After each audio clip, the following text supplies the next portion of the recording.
What's up, guys? So I've gotten some questions from people about how I kind of come up with my patterns. Also, what do I use for my templates? How many templates? Things like that. So I thought we should make one together. So what I really like to use for my template material is this 1/4 inch MDF. It's relatively inexpensive and it really works out well so long as you store it and it stays dry. The only time you really have issue with this stuff is from swelling from moisture getting to it, which is why I also generally will paint mine. So I'm gonna be making a 32-inch Adirondack handle with kind of a New England style palm swell. When I'm laying these out, I'll use a bunch of different things for reference. Right, I already have a pattern for a 32-inch double bit. The main difference with Adirondacks is at the throat, they'll have that bend. And I thought that this would be a perfect opportunity to do one up for you guys.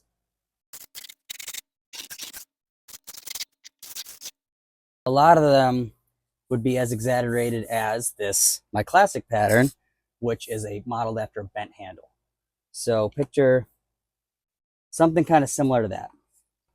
I'm thinking I want it to be a little less aggressive, and I'm going to have a New England style palm swell. So at this point, we're still kind of all going by feel and eyeball, very early phases of making the templates. And the worst part is that until it's done and I make a handle out of it, I'll never really know if the pattern's going to work. This is a beautiful example of a New England pattern handle. This is Whiskey River's 28 NEC in ash. It's got a great palm swell on it. So I'm debating, do I want to do that? I think I'm going to actually go with this one. So that's another thing I'll do. I use a lot of vintage handles when I'm coming up with these patterns because they're phenomenal.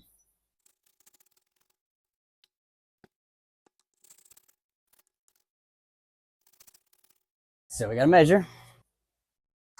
So my lines don't all look right, and here is the secret to the recipe, thanks to David Carr with Carr Forge and Timberworks for this one. He was the one that finally convinced me to get a French curved ruler. And what I like to do is I'll find on this the radius that I'm looking for that kind of most closely lines up.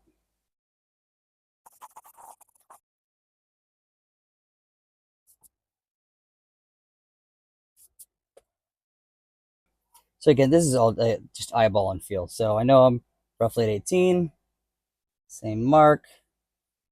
That way I can bring this guy down along that curve, and then roughly in this area is where I'm going to need it to hook more significantly.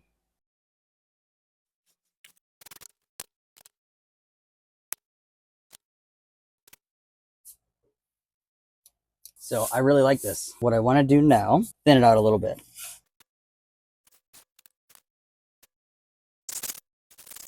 I don't like how this is, so I'm just going to erase this to try to get the transition just a little bit more smooth and how I want it. I also am going to want to put a slight dip here. Like, this is why I will use multiple patterns, because I like these lines.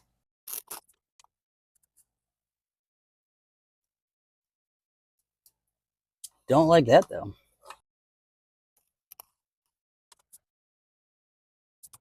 And this is where it's hard, because I'll go. I like where we're going with. I like the shape. I don't think I want to touch anything. I do, however, need to make it so that you can strike the bottom of this. So I'm going to leave this line. I always leave the line on my templates because I use it as a reference.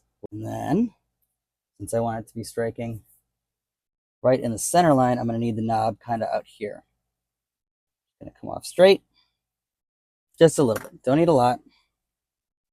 Just enough to where you can finish the handle still. I'm going to come here. I'm going to come here. And then, honestly, I'm just going to come right like that. Oh man, I actually really, really like that. We're literally just going to come straight across. I like this. Let's get her cut.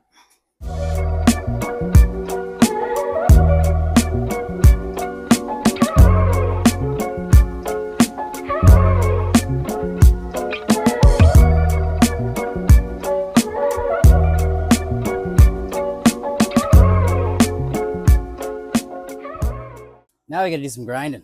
This is this grinder's maiden voyage. I just built it. I have run it, so I know that it functions, but I've not actually used it for grinding, and I'm really excited.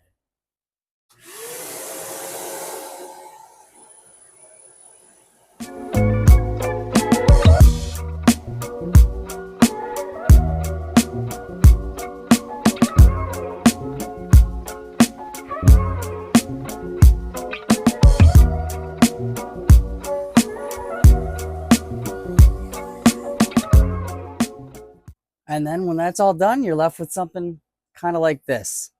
Very crude, very rough.